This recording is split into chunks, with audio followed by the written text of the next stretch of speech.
بسم اللہ والصلاة والسلام علی رسول اللہ۔ السلام علیکم ورحمۃ اللہ وبرکاتہ۔ آج کی گفتگو کا عنوان ہے خوابوں کی شرعی حیثیت اور خواب سنانے اور تعبیر پوچھنے کا معاملہ، اور یہ ہماری گفتگو متصل ہے سابقہ عنوان کے ساتھ، سابقہ درس کے ساتھ، جس کا عنوان تھا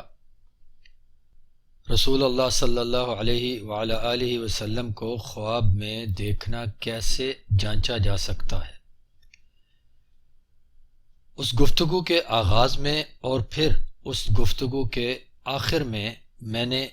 یہ گزارش کی تھی کہ ہمارے ہاں گویا ایک رواج سا ہو گیا ہے کہ کوئی بھی یہ دعویٰ کر دیتا ہے کہ اسے رسول اللہ صلی اللہ علیہ وعلی آلہ وسلم کی زیارت ہوئی ہے اور فلاں فلاں حکم ہوا ہے یا فلاں فلاں کے بارے میں خبر دی گئی ہے۔ کسی کو مدرسہ بنانے کا حکم، کسی کو جماعت بنانے کا حکم، کسی کو مدینہ واپس پہنچانے کا انتظام کرنے کا حکم، کسی کو کسی کے جنت میں پہنچ جانے کی خبر، اور کچھ تو ایسے بھی ہیں جو نبوت و خلافت کے دعوے بھی کر دیتے ہیں۔ لوگوں کو بیوقوف بنانے اور اپنی غلط کاریوں اور گناہوں کو درست سمجھانے کی کوشش میں نوبت یہاں تک پہنچ گئی ہے کہ لوگوں کو قتل کرنے کی کوشش کے عمل کو بھی معاذ اللہ معاذ اللہ معاذ اللہ محمد رسول اللہ صلی اللہ علیہ وعلی آلہ وسلم کا حکم قرار دے دیا جاتا ہے، جیسا کہ چند دن پہلے ایک واقعہ رونما ہوا۔ اس قسم کے خوابوں کی بنا پر یہ لگتا ہے گویا کہ معاذ اللہ ثم معاذ اللہ رسول اللہ صلی اللہ علیہ وعلی آلہ وسلم کو ان لوگوں کو اس قسم کے احکام دینے اور خبریں پہنچانے پر مقرر کر دیا گیا ہے، حتیٰ کہ نشے میں چور، رقص و سرود میں مخمور، مرد و زن کے اختلاط والی محفلیں اور مجلسیں سجانے والوں کو اللہ اور اس کے رسول کریم محمد صلی اللہ علیہ وعلی آلہ وسلم کی کھلی نافرمانیاں کرنے والوں اور والیوں کو بھی زیارتیں ہوتی ہیں، اور ان کی ان اور اسی قسم کی دیگر مشغولیات سے منع کرنے کی بجائے انہیں کوئی اور ہی احکامات دیے جاتے ہیں۔ ولا حول ولا قوت الا باللہ الیہ اشتکی وہو المستعان۔ کیسی حیرت والی بات ہے، بلکہ اگر یہ کہا جائے کہ حماقت آمیز بات ہے کہ جو لوگ اللہ عز و جل اور رسول اللہ محمد صلی اللہ علیہ وعلی آلہ وسلم کی نافرمانی کرتے ہیں، انہیں رسول اللہ صلی اللہ علیہ وسلم کبھی خواب میں آ کر ان نافرمانیوں سے باز رہنے کی ہدایت نہیں فرماتے، خاص طور پر حکمران طبقے اور معاشرے میں اثر و رسوخ رکھنے والے لوگوں کو، کہ جن کے سدھرنے سے بہت بڑی خیر واقعہ ہو سکتی ہے، لیکن ادھر ادھر اکا دکا کو ایسے احکامات دیتے ہیں جن کا عملی نتیجہ امت میں مزید تفریق اور فساد نکلتا ہے، یا کچھ لوگوں کے ذاتی فوائد اور منافع کی صورت میں ظاہر ہوتا ہے۔ تو معزز سامعین، اس معاملے میں خوب چوکنا رہیے، یعنی خوابوں کو ماننے کے معاملے میں خوب چوکنا رہیے، اور ہر کسی کے خوابوں کو سچ مان کر اس کے خوابوں کو حکم رسول مت مانیے، اور نہ ہی ان خوابوں کی بنا پر کوئی عقیدہ اپنائیے، اور نہ ہی ان خوابوں کی بنا پر کوئی عمل کیجیے، اور نہ ہی کسی نیک عمل سے رکیے، اور نہ ہی اس شخص کو جو کہ ایسے کوئی خواب سناتا ہے اس شخص کو اللہ کا کوئی مقرب مت سمجھنے لگیے۔ اب آتے ہیں آج کی مجلس کی گفتگو کی طرف۔ اس گفتگو کا پہلا حصہ یہ عنوان رکھتا ہے کہ خوابوں کی شرعی حیثیت کیا ہے۔ سامعین کرام، یہ ایک طے شدہ مسئلہ ہے کہ اگر خواب سچے بھی ہوں تو بھی نبیوں اور رسولوں علیہم السلام کے خوابوں کے علاوہ اور صحابہ رضی اللہ عنہم میں سے جس کسی کے کسی خواب کو رسول اللہ محمد صلی اللہ علیہ وعلی آلہ وسلم نے قبول فرمایا، اس کے علاوہ کسی بھی اور کا خواب شریعت کے کسی بھی معاملے، کسی بھی مسئلے، کسی بھی عقیدے کی دلیل نہیں ہے۔ خوابوں کے بارے میں اہل سنت والجماعت کا فیصلہ یہی ہے کہ خوابوں میں کسی کام کے کرنے یا نہ کرنے کی کوئی دلیل نہیں ہوتی۔ یہ ایک دینی مسئلہ ہے، اور ایسا مسئلہ ہے جس کا تعلق عقیدے اور عبادات دونوں سے ہی ہے۔ دین کے کسی بھی مسئلے کا حکم جاننے کے لیے 5 چیزوں میں سے کسی ایک چیز میں سے دلیل کا ہونا ضروری ہے، اور وہ 5 چیزیں یہ ہیں۔ پہلے نمبر پر اللہ تبارک و تعالیٰ کی کتاب قرآن کریم، اور دوسرے نمبر پر صحیح ثابت شدہ سنت شریفہ، اور تیسرے نمبر پر آثار صحابہ رضی اللہ عنہم اجمعین۔ اثر کا مطلب ہے نشانی یا نقش قدم، اور صحابہ رضوان اللہ علیہم اجمعین کے اقوال اور افعال کو مصطلح الحدیث یعنی علم حدیث کی اصطلاحات میں آثار کہا جاتا ہے۔ اور چوتھے نمبر پر ہے اجماع، اور 5ویں نمبر پر اجتہاد یا قیاس۔ اچھے طریقے سے یاد رکھنے کی بات ہے سامعین کرام کہ عبادت اور عقیدے کے مسائل میں اجتہاد یا قیاس کی قطعاً کوئی گنجائش نہیں۔ اس کے لیے قرآن کریم اور صحیح ثابت شدہ سنت شریفہ دونوں کی یا دونوں میں سے کسی ایک میں سے نص صریح یعنی واضح دلیل کا ہونا ضروری ہے۔ اگر یہ دلیل میسر نہیں تو ایسا کوئی بھی عقیدہ اور ایسی کوئی بھی عبادت اپنانا جائز نہیں جس کے لیے ان دونوں میں سے کسی ایک میں سے یا دونوں میں سے دلیل واضح دلیل میسر نہ ہو۔ عبادت اور عقیدے کے مسائل کے علاوہ اگر کسی مسئلے کے بارے میں قرآن کریم اور صحیح ثابت شدہ سنت میں سے کوئی واضح دلیل نص صریح نہ مل سکے تو پھر اجماع اور آثار صحابہ رضی اللہ عنہم اجمعین کی طرف توجہ کی جاتی ہے۔ جس عقیدے، جس کام، جس بات کی کوئی دلیل اور کوئی تائید ان تمام مصادر میں نہ ملے تو اسے دین میں قبول نہیں کیا جا سکتا۔ سامعین کرام یاد رکھیے کہ کسی بات کو اپنی مرضی کے معنی یا مفہوم میں ڈھالنے کی کوشش سے حقیقت نہیں بدلتی، حقیقت اپنی جگہ پہ برقرار رہتی ہے۔ جی تو بات ہو رہی تھی دینی احکام کے مصادر کی، اور یہ کہ کچھ لوگوں کی طرف سے الہام یا خواب کو بھی دینی حکم لینے کی، اللہ کے غیب کی خبریں جاننے کی اور مستقبل کی پیشن گوئیاں کرنے کی دلیل بنانے کی کوشش کی جاتی ہے، بلکہ دلیل بنا کر استعمال کرتے ہیں وہ لوگ، اور اپنی اس کاروائی کی دلیل کے طور پر وہ لوگ رسول اللہ محمد صلی اللہ علیہ وعلی آلہ وسلم کے اس فرمان کو پیش کرتے ہیں کہ وَرُوِيَ الْمُؤْمِنُ جُزْءٌ مِّن 46 جُزْءً مِّنَ النَّبُوَّةِ، اور ایمان والے کا خواب نبوت کے 46 درجات میں سے ایک درجہ ہے۔ یہ حدیث شریف صحیح بخاری کتاب التعبیر کے باب نمبر 10 میں ہے۔ یقیناً یہ حدیث شریف صحیح ہے، لیکن یہاں کچھ سوالات سامنے آتے ہیں کہ اچھا خواب کس کا ہوگا؟ کیا ہر شخص کا خواب؟ کیا ہر خواب نبوت کے حصوں میں سے ایک حصہ سمجھا جائے گا؟ میرے معزز سامعین، ان سوالات کے جوابات پانے کے لیے ہمیں کسی بھی اور طرف جانے کی ضرورت ہی نہیں۔ کائنات کی سب سے سچی ہستی اللہ عز و جل کے آخری نبی اور رسول کریم محمد صلی اللہ علیہ وعلی آلہ وسلم نے اپنی زبان مبارک سے اپنے الفاظ شریفہ میں ان سوالات کے جوابات عنایت فرما رکھے ہیں۔ توجہ، تحمل اور تدبر کے ساتھ سنیے۔ رسول اللہ علیہ الصلوۃ والسلام نے ارشاد فرمایا ہے کہ الرؤیا الحسنۃ من الرجل صالح جزء من 46 جزءا من النبوة۔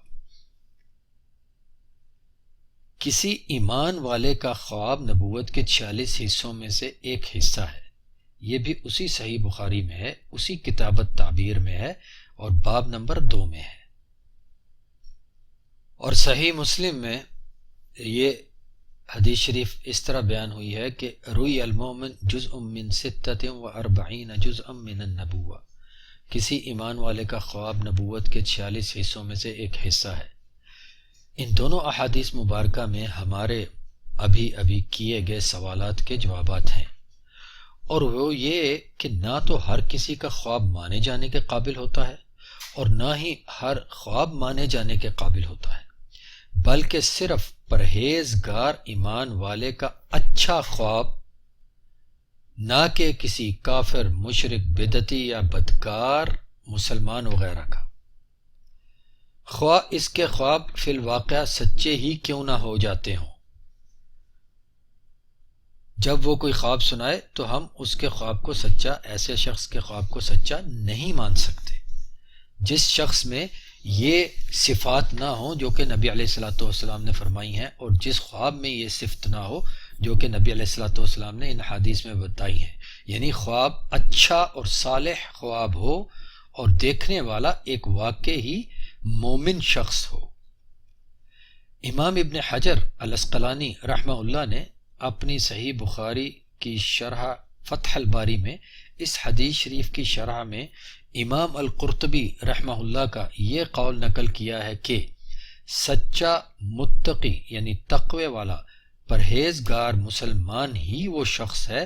جس کا حال نبیوں کے حال سے مناسبت رکھتا ہے، یعنی نبیوں کے حال سے کے قریب ہوتا ہے۔ لہٰذا اللہ تعالیٰ نے جن چیزوں کے ذریعے نبیوں کو بزرگی دی ان میں سے ایک چیز غیب کی باتوں کے بارے میں کوئی خبر دینا ہے، پس کسی سچے متقی پرہیزگار مسلمان کو اللہ اس ذریعے سے بزرگی دیتا ہے، یعنی اس کو سچا خواب دکھاتا ہے۔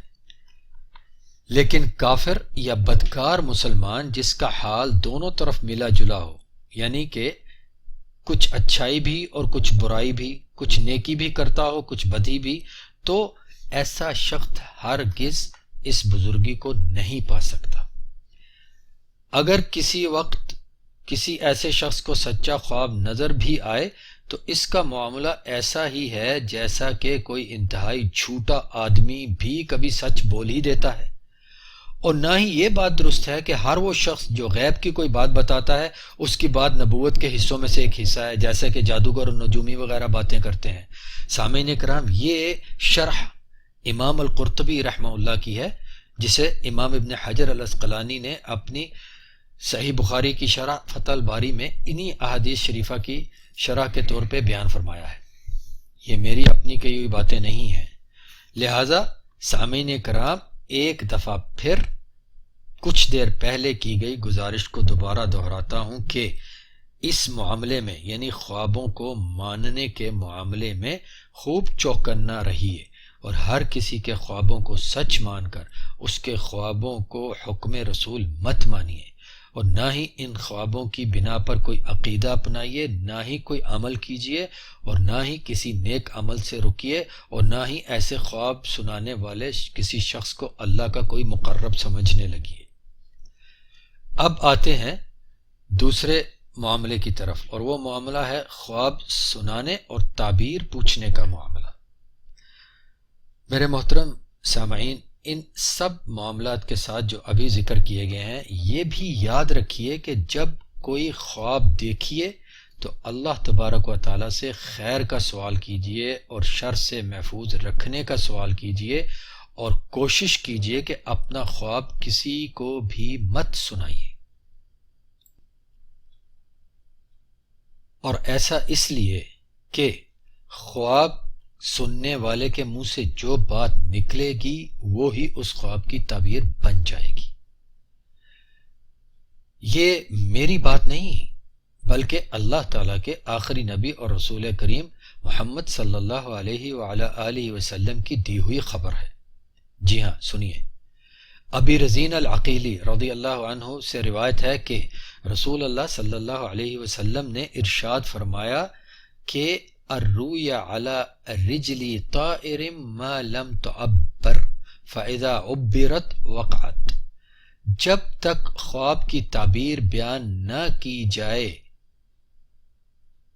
وہ یعنی خواب کی واقعہ ہو سکنے والی تعبیر وہ پرندوں کے پنجوں پر ہوتی ہے، اور جب وہ تعبیر بیان کر دی جائے تو واقعہ ہو جاتی ہے۔ اور ابی رزین رضی اللہ عنہ کا کہنا ہے کہ میرا خیال ہے کہ رسول اللہ صلی اللہ علیہ وسلم نے یہ بھی فرمایا کہ ولا يقصها الا على واد او زیرائی، اور خواب دیکھنے والا اپنا خواب کسی خیر خواہ اور اچھی رائے والے کے علاوہ کسی اور کو نہ سنائے۔ سنن ابو داؤد کتاب الادب باب 96، سنن ابن ماجہ کتاب تعبیر الرؤیا باب 6، سنن الترمذی کتاب الرؤیا باب 6، اور امام البانی رحمہ اللہ نے ان سب ہی روایات کو صحیح قرار دیا ہے۔ تفصیلات کے لیے دیکھیے سلسلہ الاحادیث الصحیحہ حدیث نمبر 120۔ اس حدیث شریف سے بڑی وضاحت سے پتہ چلتا ہے کہ اپنے خواب سنانے کے بارے میں بہت ہی احتیاط کرنا چاہیے کہ کہیں کوئی خواب سننے والا کوئی نامناسب بات نہ کہہ دے اور وہی تعبیر بن جائے۔ سب سے بہتر تو یہی ہے کہ اپنے خوابوں کو اپنے تک ہی محدود رکھیے، اللہ تعالیٰ سے خیر عطا فرمانے اور شر سے بچانے کی دعا کیجیے، نہ ہی ادھر ادھر کے تعبیر ناموں میں تعبیریں تلاش کیجیے اور نہ ہی تعبیریں بتانے والوں کا شکار بنیے، خواہ وہ لوگ اپنے گھروں، بازاروں، مزاروں یا خانقاہوں میں اڈے سجائے بیٹھے ہوں، یا کسی ٹی وی شو میں، یا کہیں انٹرنیٹ کی دنیا میں آن لائن تعبیریں بتانے کا ڈھونگ رچائے بیٹھے ہوں۔ اور اگر آپ صبر نہ کر سکیں تو اپنے نبی کریم محمد صلی اللہ علیہ وآلہ وسلم کی تعلیم کے مطابق اپنا خواب کسی ایسے نیک مسلمان کو سنائیے جس کے بارے میں آپ کو یقین ہو کہ وہ کوئی دکھ یا برائی والی بات نہ کرے گا۔ آخر میں ایک دفعہ پھر اپنی یہ گزارش دہرا کر بات ختم کرتا ہوں کہ اس معاملے میں یعنی خوابوں کو ماننے کے معاملے میں خوب چوکنا رہیے اور ہر کسی کے خوابوں کو سچ مان کر اس کے خوابوں کو حکم رسول مت مانیے، اور نہ ان خوابوں کی بنا پر کوئی عقیدہ اپنائیے، نہ کوئی عمل کیجیے، اور نہ ہی کسی نیک عمل سے رکیے، اور نہ ہی ایسی خوابیں سنانے والے کسی شخص کو اللہ کا مقرب سمجھیے۔ اللہ تبارک و تعالی ہم سب کو اور ہمارے سب ہی کلمہ گو بھائیوں بہنوں کو حق جاننے، ماننے، اپنانے اور اسی پر عمل پیرا رہنے کی توفیق عطا فرمائے۔ والسلام علیکم ورحمۃ اللہ وبرکاتہ۔